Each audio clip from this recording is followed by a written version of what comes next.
বন্ধুরা, আজকে আমি পাটিসাপটা পিঠা বানাবো। তার জন্য এখানে বানাচ্ছি নারকেলের পুর, আর সেটা লাল বাতাসা দিয়ে বানাচ্ছি। তো খুব টেস্টি হয় বাতাসা দিয়ে যদি এই পুর বানানো হয়। তো দেখতে থাকো তোমরা। এখানে দেখো পাটিসাপটার গোলাটা গোলানো হয়ে গেছে। এই এখানে সুজি দিয়েছি, ময়দা দিয়েছি আর চালের গুঁড়ো, আর এখানেও লাল বাতাসা দিয়ে আমি এটা মেখে নিয়েছি। এই দেখো, আর এখানটা ওই দেখো ওই নারকেলের পুর, কালারটা দেখো কি সুন্দর হয়েছে।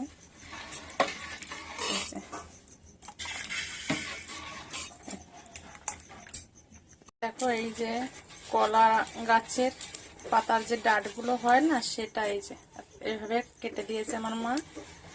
এই যে তেল লাগাচ্ছি, এইভাবে তেল লাগিয়ে দিয়েছি।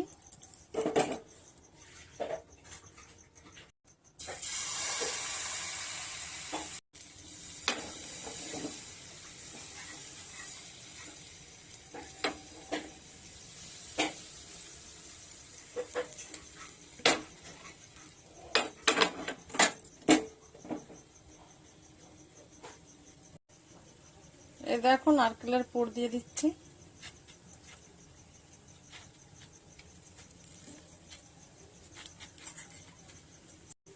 এবার উল্টে দেবো। দেখো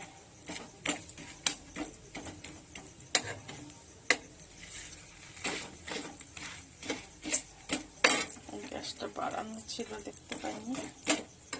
একদম গ্যাস কমিয়ে দিতে হবে, দাগ লেগে গেছে বেশি। বাবা,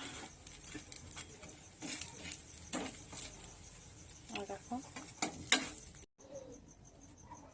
এই দেখো কত সুন্দর হয়েছে পিঠেগুলো, দেখতে পাচ্ছ? আর কি কি দিয়েছি সেটা তো তোমাদের প্রথমেই বলে দিয়েছি, এখনো অনেকটা হবে।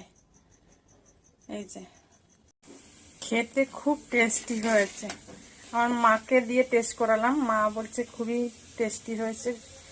আর যেহেতু লাল বাতাসা দিয়ে করেছি তো গন্ধটাও খুব সুন্দর আসছে, যে স্মাইল যেটা হয় খুব সুন্দর। বন্ধুরা, আমার পাটিসাপটা পিঠে কেমন হয়েছে তোমরা জানাবে। যদি ভালো লেগে থাকে লাইক কমেন্ট শেয়ার করে দিও। যেহেতু আমি ভিডিও বানাতে সময়ই পাচ্ছি না, প্রচুর ব্যস্ততার মধ্যে আছি। পরে একদিন আমার জীবন কাহিনী তোমাদের সঙ্গে শেয়ার করে দেব। তো তোমরাও এইভাবে বানিও, জানি হয়তো তোমরা আরো ভালো বানাতে জানো। আমি ফার্স্ট টাইম বানাচ্ছি, আমি কোনোদিন বানাইনি। আমার মাই বানাতো সব সময়, তো এবছর এই ফার্স্ট টাইম আমি বানাচ্ছি। সেদিনকে তেলের পিঠাও ফার্স্ট টাইম বানিয়েছি, আর আজকে পাটিসাপটাটাও আমি আজকে ফার্স্ট বানিয়েছি। তো সবাই ভালো থেকো, সুস্থ থেকো, অনেক অনেক ভালোবাসা সবার জন্য আমার তরফ থেকে। তোমাদের সঙ্গে কথা বলতে বলতে আর একটা পিঠে বানিয়ে নিয়েছি। তো অনেক অনেক ভালোবাসা রইল তোমাদের জন্য। Tata, bye bye.